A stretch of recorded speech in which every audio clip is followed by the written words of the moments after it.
우리 이 시간 다 같이 사도신경 하심으로 신앙 고백 드립니다. 전능하사 천지를 만드신 하나님 아버지를 내가 믿사오며 그 외아들 우리 주 예수 그리스도를 믿사오니 이는 성령으로 잉태하사 동정녀 마리아에게 나시고 본디오 빌라도에게 고난을 받으사 십자가에 못 박혀 죽으시고 장사한 지 사흘 만에 죽은 자 가운데서 다시 살아나시며 하늘에 오르사 전능하신 하나님 우편에 앉아 계시다가 저리로서 산 자와 죽은 자를 심판하러 오시리라. 성령을 믿사오며 거룩한 공회와 성도가 서로 교통하는 것과 죄를 사하여 주시는 것과 몸이 다시 사는 것과 영원히 사는 것을 믿사옵나이다. 아멘. 다 같이 자리에 앉아 주시기 바랍니다. 자, 먼저 교회 소식 전해드리도록 하겠습니다. 다음 주일 2부 예배 후에는 8월 8일입니다. 공원에서 야외 바베큐 점심을 하도록 하겠습니다. 장소는 알리판드파크 그 전에 했던 데고요. 시간은 1시 이렇게 하도록 하겠습니다. 자, 학생부 아버지들 주최로 8월 12일부터 14일까지 우리 학생부 이 캠핑을 갑니다. 그래서 자녀들을 두신 분들은 가능하면 다들 이렇게 참여해가지고 또 자녀들과 이 부모들이 함께하는 시간들 이렇게 가졌으면 좋겠습니다. 자, 정교인 성경 읽기는 예레미야 1장부터 예레미야 25장까지입니다. 혹시 다른 광고 있습니까? 자, 다른 광고 없으면 오늘 우리를 대표해서 박상욱 집사님 대표해서 기도 올리시겠습니다. 기도하시겠습니다. 하나님 아버지 감사합니다. 저에게 오늘도 좋은 날 주셔서 저희가 하나님 아버지 성전에 모여 하나님 아버지께 찬양하고 또 예배드립니다. 주님 아버지의 은혜로 저희가 이곳에 모였으니 하나님 아버지 주님 아버지께 더 감사드리고 주님 아버지께 더 영광 돌릴 수 있는 저희들이 될 수 있도록 주님 아버지께서 이끌어 주시고 도와주시옵소서. 아멘. 일주일을 살면서 모든 저희들 하나님 아버지 저희가 행복하기 위해서 살지 않았나 하는 생각을 해봅니다. 저희 한 명 한 명이 행복하기 위해서 열심히 살았고 저희 한 명 한 명이 또 행복하고 또 이루고자 하는 성취하고 싶은 모든 것들을 이루기 위해서 하루하루를 보내며 살지 않았나 하는 생각이 듭니다. 아버지. 주님 아버지 품에 있을 때가 가장 행복하고 주님 아버지의 곁에 있을 때가 저에게 가장 즐거운 시간이었던 것을 저희가 깨닫게 해주시고 아멘. 저희의 자녀들과 또한 저희들도 하나님 아버지 주님 아버지의 품 안에서 주님 아버지의 곁에서 저희가 꿈꾸는 그리고 저희가 원하는 행복을 찾을 수 있도록 주님 아버지께서 저희 한 명 한 명을 이끌어 주시고 도와주시옵소서. 아멘. 한 명도 다른 길로 가지 않도록 주님 아버지께서 꼭 붙잡아 주셔서 우리 모두 우리 참교회 성도 모두 주님의 곁으로 갈 수 있도록 주님 아버지께서 이끌어 주시고 또 도와주시고 함께하여 주시옵소서. 우리 담임 목사님을 위해서 기도드립니다. 주님 아버지 우리 담임 목사님 꼭 지켜주셔서 악한 마귀 틈타지 않도록 주님 아버지께서 꼭 지켜주시고 건강 지켜주셔서 이 어렵고 힘든 시절에 우리 교회의 아비로서 하나님 아버지 이 교회를 잘 이끌어 나갈 수 있도록 주님 아버지께서 이끌어 주시며 또한 전파하는 하나님의 말씀이 그의 입술을 통해 하나님 아버지 우리 모든 성도에게 전파되어 저희가 먹고 자랄 수 있는 그런 양식이 될 수 있도록 주님 아버지께서 친히 이끌어 주시고 도와주시옵소서. 아멘. 지금 예배를 시작합니다. 주님 아버지 마친 시간까지 함께하여 주시옵고 이 모든 말씀 예수님 이름으로 기도드렸습니다. 아멘.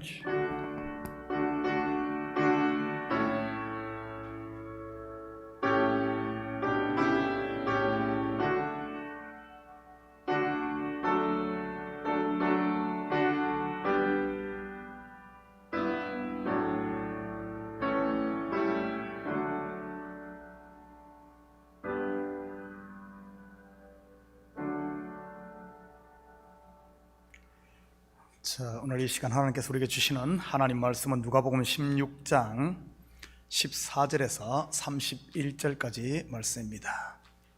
저와 여러분이 한 절씩 이렇게 교독하도록 하겠습니다.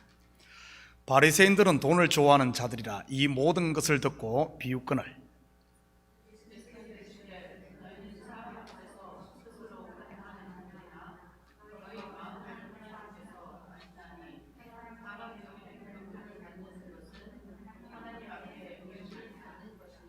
율법과 선지자는 요한의 때까지요 그 후부터는 하나님 나라의 복음이 전파되어 사람마다 그리로 침입하느니라.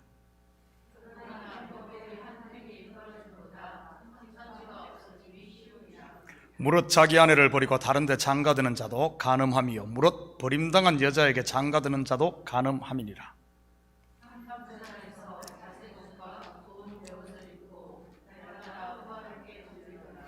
그런데 나사로라 이름하는 한 거지가 헌데투성이로 그의 대문 앞에 버려진 채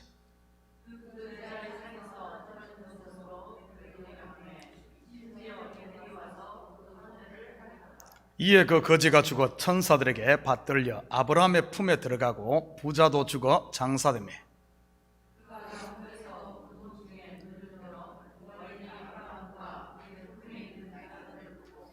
불러 이르되 아버지 아브라함이여 나를 긍휼히 여기사 나사로를 보내어 그 손가락 끝에 물을 찍어 내 혀를 서늘하게 하소서. 내가 이 불꽃 가운데서 괴로워하나이다.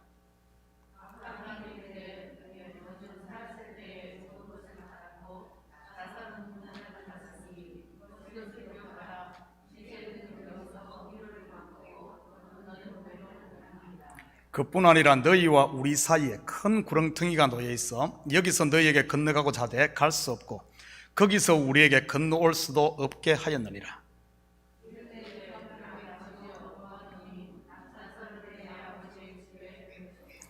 내 형제 다섯이 있으니 그들에게 정언하게 하여 그들로 이 고통받는 곳에 오지 않게 하소서.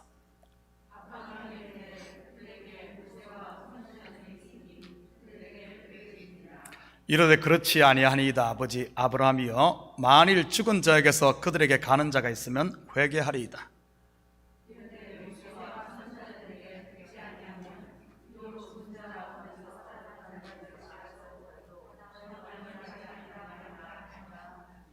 아멘. 드려진 예물 위에 같이 기도드립니다. 사랑의 아버지 하나님, 참으로 감사드립니다. 지난 한 주간도 저희들에게 일할 수 있는 터전과 일할 수 있는 건강 허락하셔서 열심히 땀 흘리게 하시고 그 수고의 열매를 거두게 하신 하나님, 이 시간 우리의 마음을 담고 정성을 담은 예물을 주님 앞에 올려드립니다. 11조로 드립니다. 감사 예물로 드립니다. 주일 예물로 드립니다. 선교 예물로 드립니다. 드린 손길마다 복되게 하시고 가정마다 주님의 사랑이 아버지함 충만하게 흘러넘칠 수 있도록 저들의 가정을 지키시고 또 사업과 삶의 터전들을 우리 주님 지켜 보호하여 주시옵소서. 힘들고 어려운 시대를 아버지함 살고 있지만 이럴 때일수록 주님 바라보며 기도할 때가 이때가 아닌가 싶습니다. 하나님, 기도하며 나갈 때마다 이 어려움의 때가 오히려 가장 주님과 가까이 하는 가장 행복한 때임을 알게 하시고 아버지함 저들의 삶의 영역들이 형통하게 풀려지는 아름다운 역사들이 있게 도와주시옵소서. 공부하는 자녀들에겐 지혜와 명철을 다하시고 저들 속에 있는 꿈들을 마음껏 펼칠 수 있는 담력과 믿음과 용기를 더하여 주시옵소서. 특별히 이 예물이 쓰는 꿈마다 주의 영광 드러나게 하시고 영혼 구령사업과 선교사역과 구제사역에 온전히 쓰일 줄 믿사오며 이 모든 말씀 예수님의 이름으로 기도드립니다. 아멘. 좋은 아침입니다. 우리가 일상에서 쓰는 말 중에 딜레마라는 단어가 있습니다. 이 단어는 그리스어 디, 즉 두 번이라는 말과 레마, 즉 제안이라는 말의 합성으로서 두 개의 제안이라는 말입니다. 이는 곧 선택해야 하는 길은 두 가지 중 하나로 정해져 있는데 그 어느 쪽을 선택해도 곤란한 경우를 일컫는 말이지요. 고사성어로 말한다면 진퇴양난이라고는 할까요? 사실 이 시대 예수를 믿는 성도들이 이 딜레마에 빠져 있지요. 부자로 살아야 하나 아니면 거지로 살아야 하나 하면서 말이지요. 여러분은 부자로 살다 지옥 가기를 원합니까? 아니면은 거지로 살더라도 천국에 가기를 원합니까? 부자로 살다가 지옥 가겠다는 사람은 이곳에 단 한 명도 없을 것입니다. 다들 거지로 살더라도 천국에 가겠다고 말은 할 겁니다. 그런데 정말로 그렇게 할 자신이 있습니까? 거지로 사는 거예요. 아마 없을 겁니다. 하나님께서 저에게 주신 이 특별한 은사가 하나 있는데, 바로 사람의 마음을 이렇게 꿰뚫어 보는 이 투시의 은사가 저에게 있습니다. 이 시간 그 은사를 사용해서 여러분들의 마음을 한번 이렇게 스캔해 보도록 하겠습니다. 제가 몸은 스캔하지 않고 마음만 스캔할 테니까 부담 갖지는 마시고요. 여러분의 마음을 쭉 살펴보니까 모두가 한결같이 부자가 되어 하고 싶은 것 다 하며 멋지게 살다가 천국 가기를 원하고 있습니다. 아닌 사람만 손 들어 보십시오. 그런데 하나 심각한 문제가 있습니다. 성경은 분명히 부자가 천국에 들어가는 것은 낙타가 바늘귀로 들어가는 것과 같다고 하며 천국에 들어갈 수 없다고 못을 받고 있으니 말이지요. 성경을 겉으로만 보면 이런 딜레마에 빠지게 됩니다.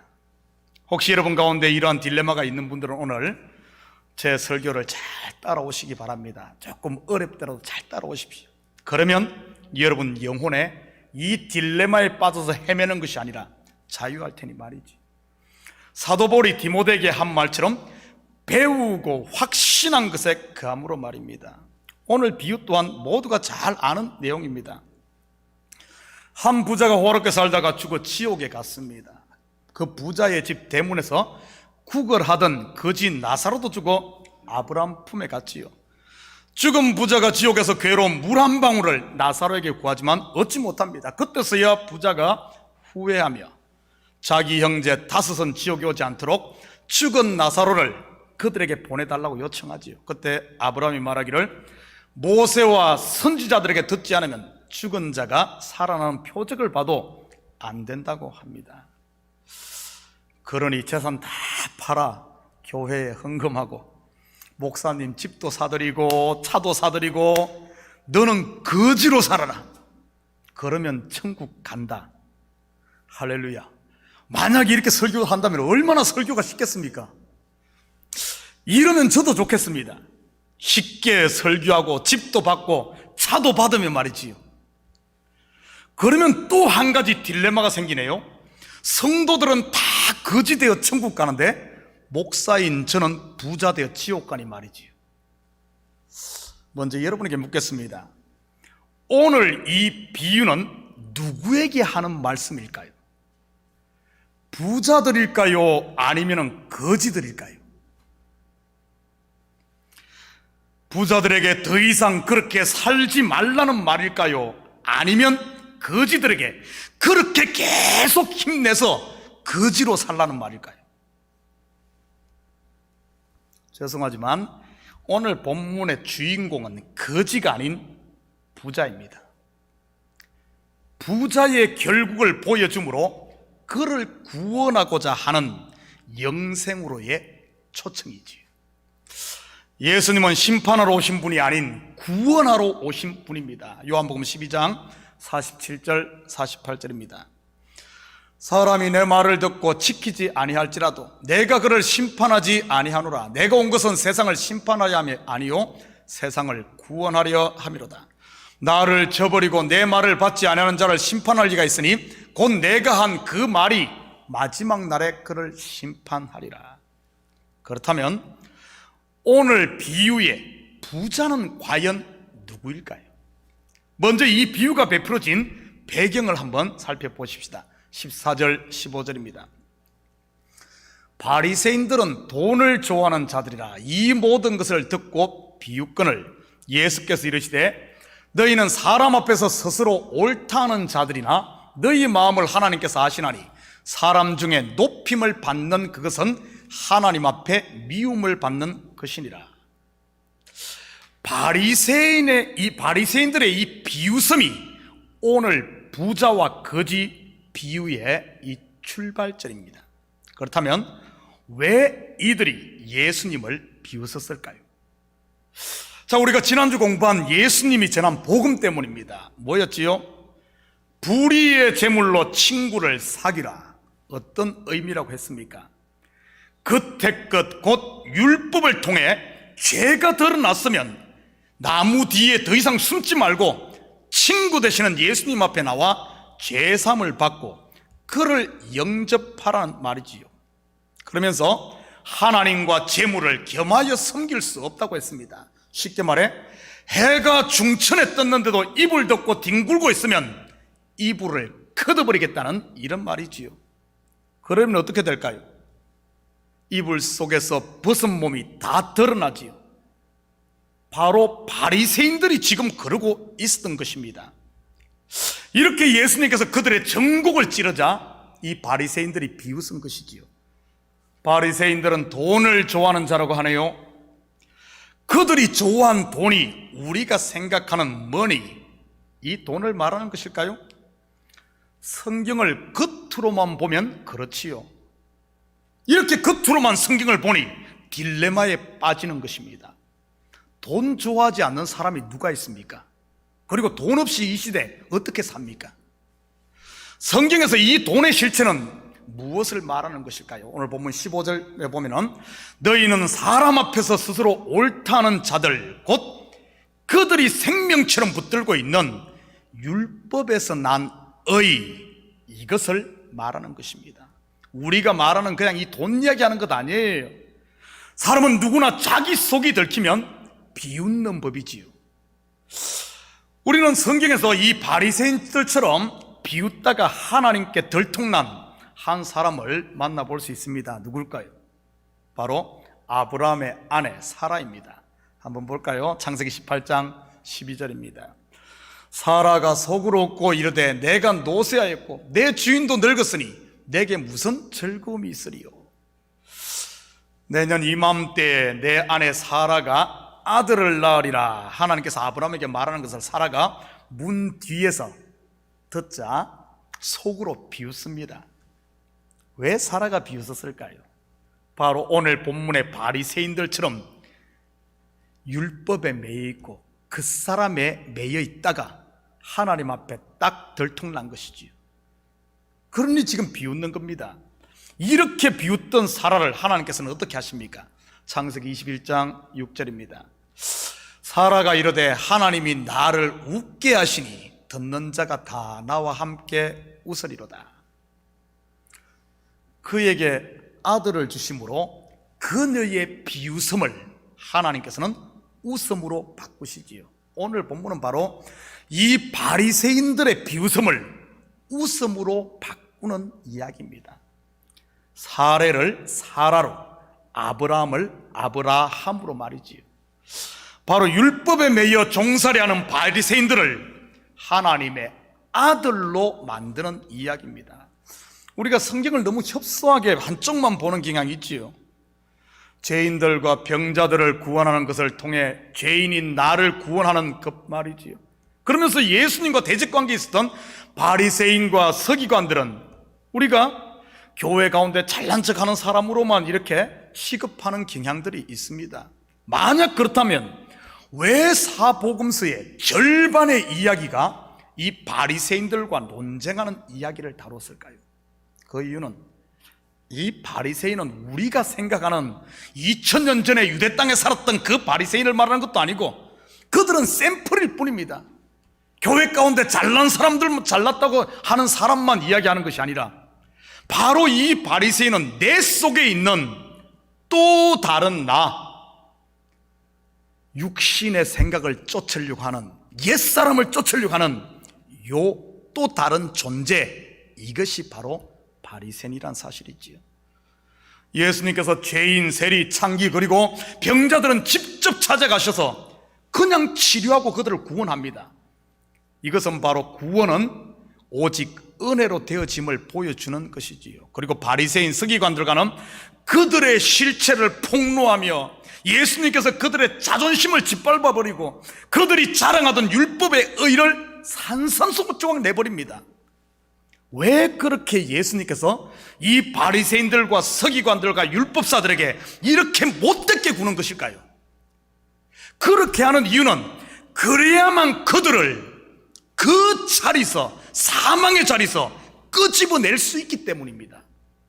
우리 속에 있는 이 육신의 생각, 그 사람 쫓는 내 생각, 이거 뽑아내는데 내지 않으면 우리 신앙생활 백날 해도 오늘 불구덩이에 계속해서 물 한 방울 쫓아가는 이런 갈급한 신앙생활밖에 할 수 없기 때문에 하나님께서는 그 바리새인들의 이야기를 이렇게 산산조각 내면서 하는 것이지요. 그런데 이러한 바리새인들이 언제 주님께 돌아오는 줄 압니까? 바리새인들은 뭐 지옥 가라 이런 이야기가 아니에요.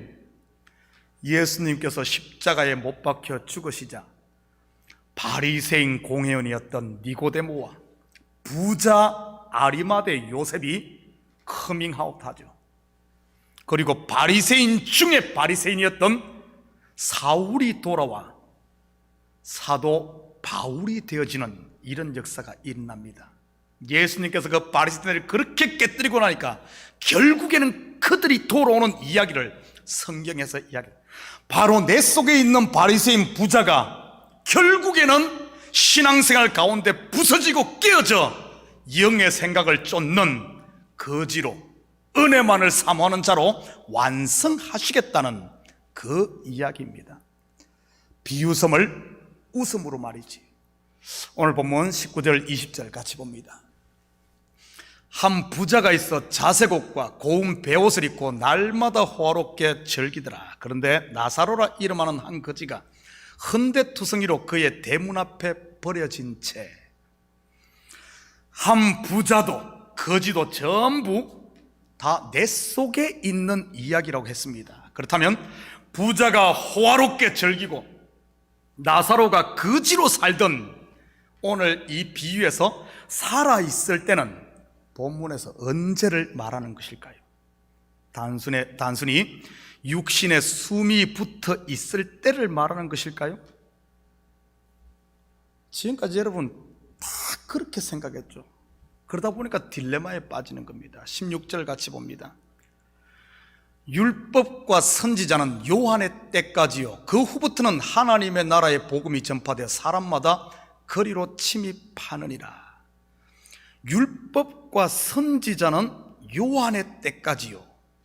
이 비유에서 삶과 죽음은 우리가 생각하는 육신이 살아있을 때와 우리가 육신으로 죽는 그 이야기 하는 것 아닙니다. 바로 예수님이 오셔서 천국 복음을 전하시기 전까지가 곧 율법의 시대까지가 오늘 본문에서 이야기하고자 하는 거지와 이 부자가 살아있을 때입니다. 살았을 때 곧 율법 시대에는 그 사람인 율법이 왕노릇을 한 것이죠. 반면 우리 속에 있는 속사람은요, 우리 속사람 영은요, 완전히 죄인으로 거지로 살았습니다. 심지어 개들이 와서 그 헌대를 한다는 말은 이방인 죄인으로 취급받았다는 뜻입니다. 율법 시대는요. 그래서 사도 바울은 로마서에서 이렇게 말합니다. 로마서 22절 23절 8장 22절 23절입니다. 피조물이 다 이제까지 함께 탄식하며 함께 고통을 겪고 있는 것을 우리가 아느니라. 그뿐 아니라 또한 우리 곧 성령의 처음 익은 열매를 받은 우리까지도 속으로 탄식하여 양자될 것 곧 우리 몸의 속량을 기다리느니라. 예수님이 오시기 전까지, 복음이 전해지기 전까지는 전부 우리의 영혼은 거지로 사는 거예요. 영혼은.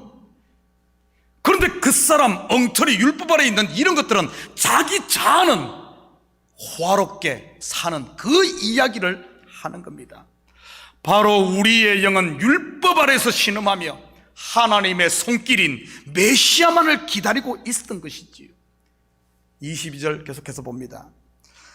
이에 그 거지가 죽어 천사들에게 받들려 아브라함의 품에 들어가고 부자도 죽어 장사되매, 이 죽음은 우리가 생각하는 그런 육신의 죽음을 말하는 게 아니라 그랬어요. 바로 예수님께서 오셔서 천국 복음을 전하는 그 때를 말하는 것입니다.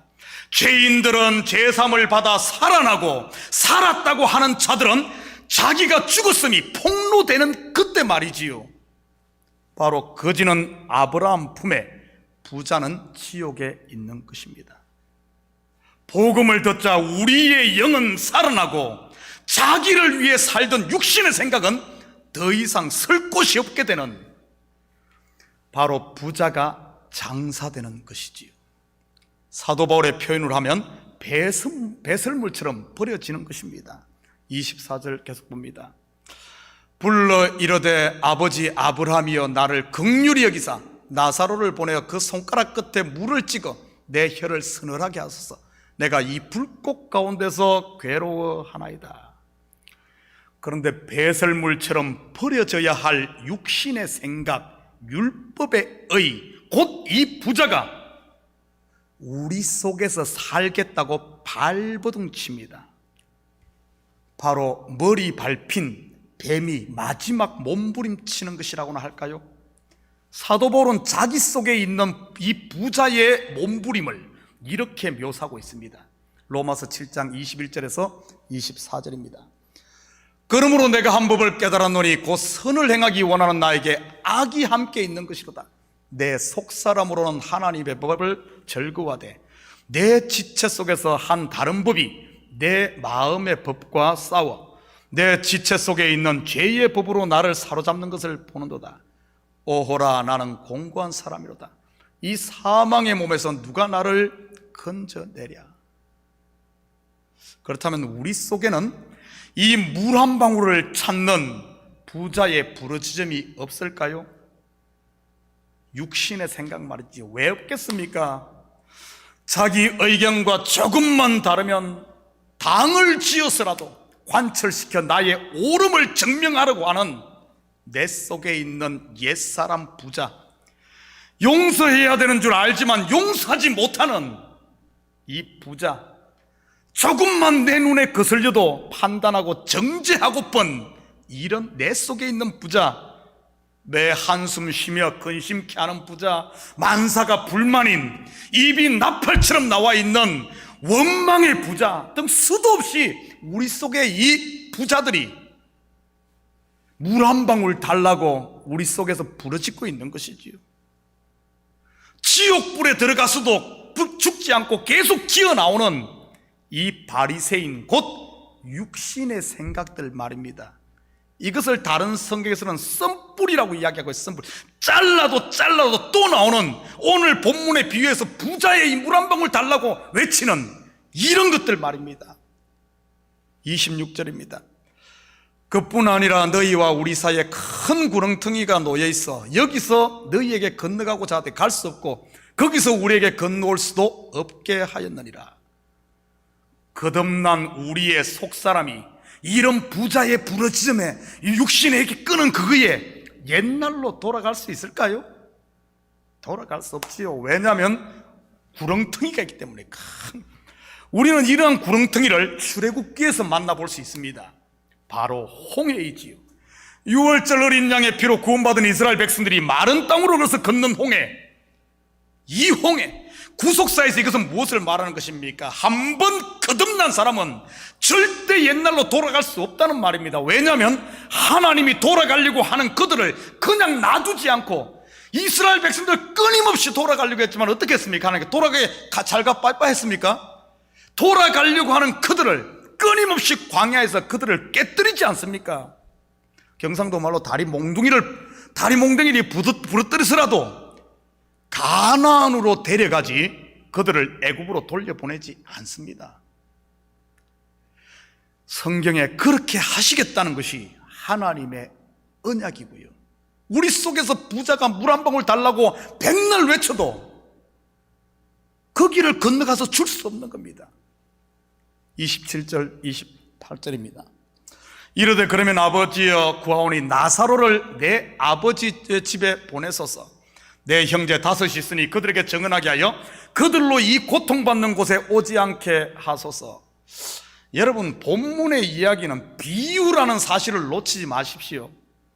비유를 실제와 혼돈하다 보면 비유를 베푼 의도와는 전혀 다른 삼천포로 그냥 빠져버립니다. 실제적으로 그렇게들 많이 오해하고 있지요.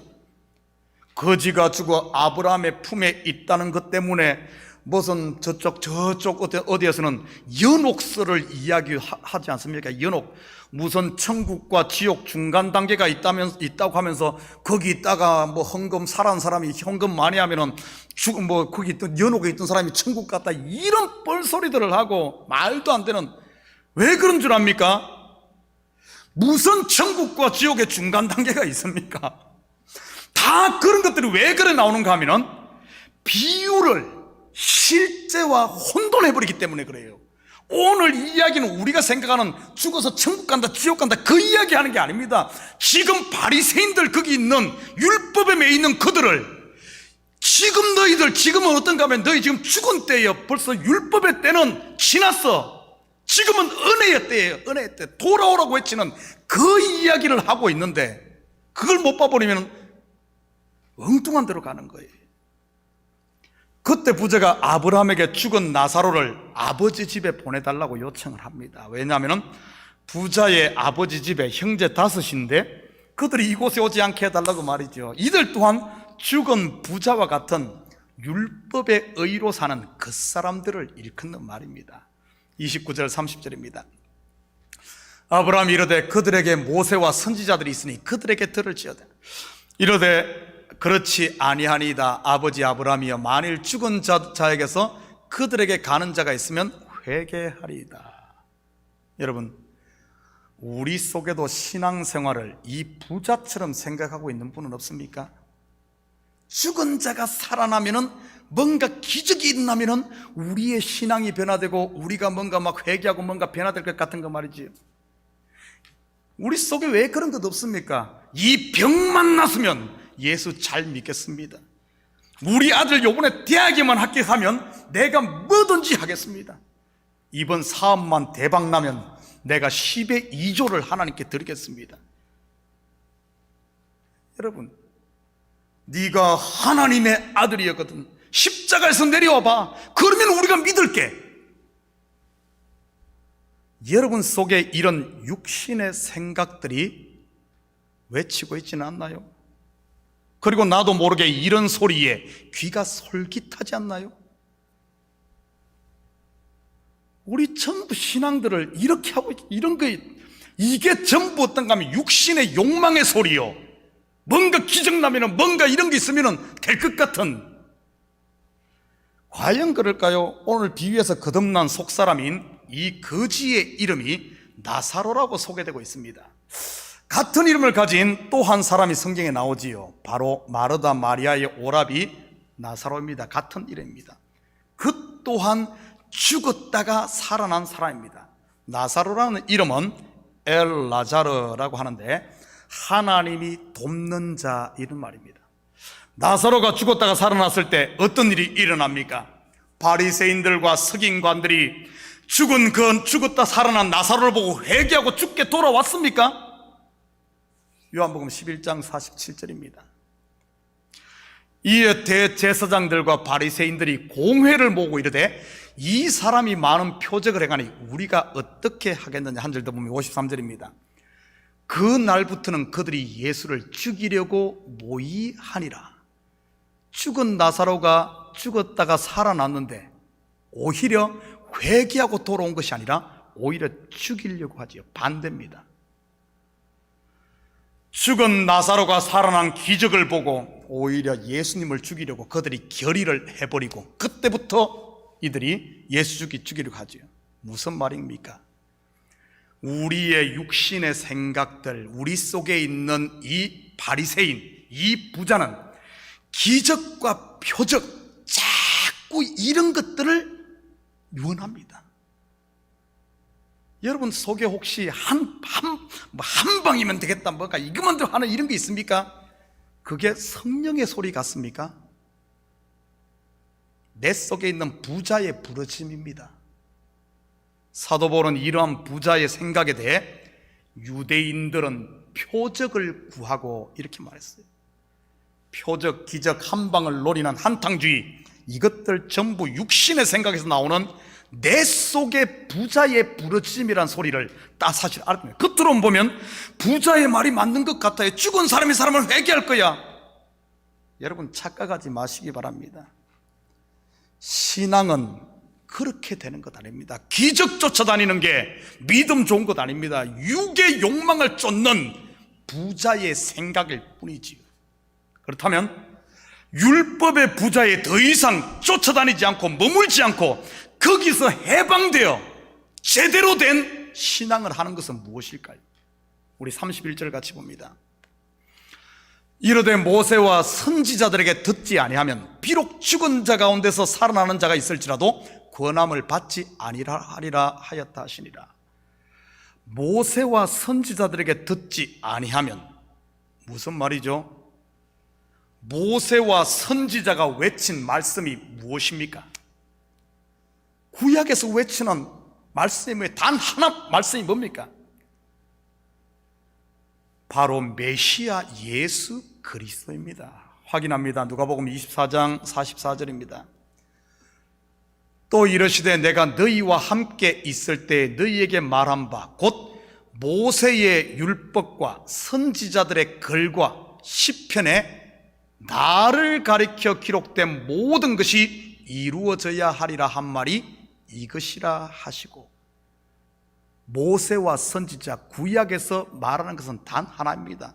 메시아 예수 그리스도가 와서 죄인된 너희를 구원하실 것이라는 이 예수죠. 우리 속에 남아있는 부자, 그리고 부자의 형제 다섯이 사는 길은 기적이 아닌 바로 예수 그리스도의 복음을 들어야만, 복음 듣고 그 복음 앞에 나를 내놓는, 다시 말해 십자가의 은혜 앞에 엎드리는 것이 바로 이 부자가 더 이상 거기서 고통받지 않고 거기서 해방되는 길이라는 사실이지요. 나를 살리기 위해 독생자 예수 그리스도를 십자가에 내어준 하나님의 그 사랑의 이야기를 우리가 끊임없이 듣고 그분의 은혜 앞에 엎드릴 때 우리 속에 있는 이 부자 육신의 생각들, 옛사람들이 일로 돌아가지 않고 거기에 있던 우리가 이제는 은혜 아래 속사람으로 만들어져 가는 신앙은 바로 그것이란 사실입니다. 혹시 아직도 분노와 원망의 지옥불 속에서 이를 갈고 있는 내 속에 부자를 쫓아가고 붙들고 있지는 않습니까? 시기와 질투의 부자, 원망과 한숨의 부자, 서운함의 부자, 미움의 부자, 어떻게든 잘난 척하고 싶은 부자. 그래서 신앙생활 하면서 다 아브라함의 품에서 안식하고 있는데 나만 홀로 신앙생활을 하면서 이런 것에 매여서 끙끙거리고 있지는 않단 말이죠. 성경에서 부자는 바로 자기 의에 매여 율법의 종로로 타고 있는 바로 내 속에 남아있는 이 육신의 생각, 바로 이 바리새인을 말하는 것입니다. 사랑하는 성도 여러분, 더 이상 부자는 천국에 못 들어간다는 막연한 두려움에 사로잡혀 우리 집에 돈이 많은데, 나는 집을 가지고 나는 저 사람보다 차가 좋은데 하는 이런 쓸데없는 것에 그런 데 빠져있지 마시고 자유하시기 바랍니다. 우리 참교회 성도들은 그 누구보다도 열심히 땀 흘리고 일했으면 좋겠습니다. 그래서 사업도 성공시켜 부자들 되시고 열심히 공부해서 부자들 되십시오. 다들 부자가 되셔서 혼자만 그렇다고 다 드시지는 마시고요. 교회에 헌금도 하고 선교도 하고 구제도 하십시오. 그리고 생각날 때마다 여기 있는 목사 밥도 사주시고 그러면 얼마나 좋아요. 그렇지만 하나님의 은혜를 거부하고 스스로의 의로 바벨탑을 쌓고 싶어하는, 잘난 척하고 싶어하는, 다른 사람들을 정죄하고 판단하고 어떻게든 나를 높이려고 하는 내 속에 요 부자가 올라오거든. 그거는 그냥 놔두지 마십시오. 그거 그냥 따라가지 마십시오. 그거 따라가면 그 삶 자체가 지옥불에서 끙끙거리며 물 한 방울을 구하는 그런 인생이 되고 마니까요. 그런 것들이 내 속에서 올라오거든. 다시 복음을 들으십시오. 나를 위해 피 흘리신 그분의 십자가, 그 십자가 앞에 엎드리시기 바랍니다. 하나님이 우리에게 주시고자 하시는 것은 아브라함 품에 안겨, 아브라함은 믿음의 조상 아닙니까? 믿음으로 그 품에서 안식하며 사는 성도들이 서로 사랑하고 거기에 매이는 것에 매이지 않고 사는 겁니다. 그래서 이 한 주간도 더 이상 불 속에서 고통하는 삶이 아닌 아브라함의 품, 곧 은혜 안에서 자유를 누리며 하나님이 우리에게 복으로 주신 이 하나님의 나라를 사는, 그래서 서로 좀 돌봐주면서 우리 얼굴에서 빛이 나면서, 상황이 요즘같이 어려운 이런 코로나 상황이지만은 서로에게 힘이 되는, 우리 살아있는 그 자체가 하나님의 영광이요, 살아있는 자체가 하나님의 기쁨인, 자식이 뭐 많이 해와야지 부모가 기뻐합니까? 함께하며 하는 그 자체가 부모에게 기쁨이듯이 하나님이 우리를 기뻐하는 것은 뭐 다르게 해서 영광 돌려, 뭐 축구하면서 골 내야지 하나님께 영광 됩니까? 아니요, 그거 아닙니다. 우리가 기뻐하며 하나님의 그 은혜 가운데 사는, 다시 옛날로 돌아가려고 할 때마다 십자가 펴 엎드리는 그 삶, 그게 바로 신앙생활이요, 바로 그게 복된 삶인 줄 믿습니다.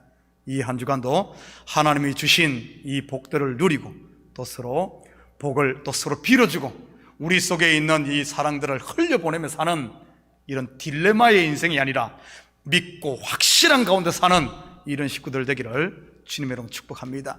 같이 기도하십시다. 사랑의 아버지 하나님, 참으로 감사를 드립니다. 우리를 위해 아버지 하나님 독생자 예수 그리스도 아끼지 아니하고 내어준 그 사랑, 아버지 하나님 그 사랑을 받고 살면서도 순간순간 육신의 생각에 젖어 아버지 하나님 주님께서 주신 하나님 나라에서 혼자 울고 이를 갈고 있지는 않습니까? 아버지 하나님 이제는 깨어나게 하시고 다시 한 번 더 십자가의 은혜 앞에 나와 아버지 아브라함의 품에 안겨 사는 우리 식구들 다 되게 도우시고 이 구원의 감격을 이제는 가정과 삶의 현장에 흘려보내는 우리 식구들 다 되게 도와주시옵소서. 감사드리며 예수님의 이름으로 기도드립니다. 아멘. 자, 우리 다 같이 자리에서 일어납니다. 찬송 350장, 이 찬송 들으신 후에 축도 예배를 마칩니다. 찬송 350장입니다.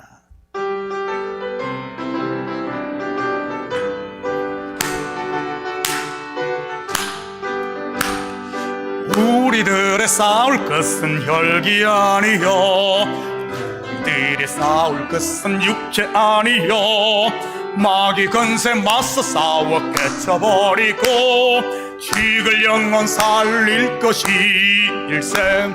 한 마음으로 힘써 나가세, 한 마음으로 힘써 싸우세.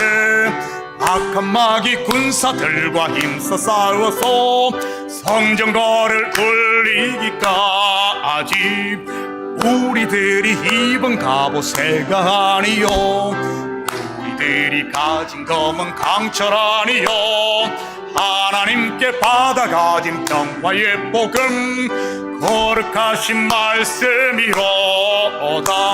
한 마음으로 힘써 나가세, 한 마음으로 힘써 싸우세. 악한 마귀 군사들과 힘써 싸워서 성전거를 울리기까지. 악한 마귀 제아무리 강할지라도 우리들의 대장 예수 앞서가시니 쥐지 말고 용감하게 힘써 싸우세. 최후 승리 얻을 때까지 한 마음으로 힘써 나가세, 한 마음으로 힘써 싸우세. 악한 마귀 군사들과 힘써 싸워서 성전거를 울리기까지. 죄악증에 빠진 사람 죄를 이었던 십자가에 달린 예수 믿기만 하면 위태한 데 빠진 영혼 구원 얻어서 천국 백성 될 것임이 일생. 한 마음으로 힘써 나가세, 한 마음으로 힘써 싸우세. 악한 마귀 군사들과 힘써 싸워서 성전거를 울리기까지. 아멘. 이제는 우리 주 예수 그리스도의 은혜와 하나님 아버지의 무한대하신 사랑하심과 성령님의 감화 감동 충만 역사 위로하심이 이 한 주간도 우리 속에서 부러치는 이 육의 생각들, 나를 다시 얽어매려고 하는 욕심들, 아버지 하나님 이것에 뒤지지 아니하고 온전히 믿음으로 아브라함 품에 안겨 안식하며 참으로 주님께서 우리에게 허락한 이 복들을, 은혜들을 누리고 나누며 우리 얼굴을 통해 그리스도의 영광을 드러내며 살길 원하는 사랑하는 성도들 머리 위와 저들 가정 위와 사업 위에 그리고 고국에 두고 온 부모 형제들 머리 위에 이제로부터 영원토록 함께 있을지어다. 아멘.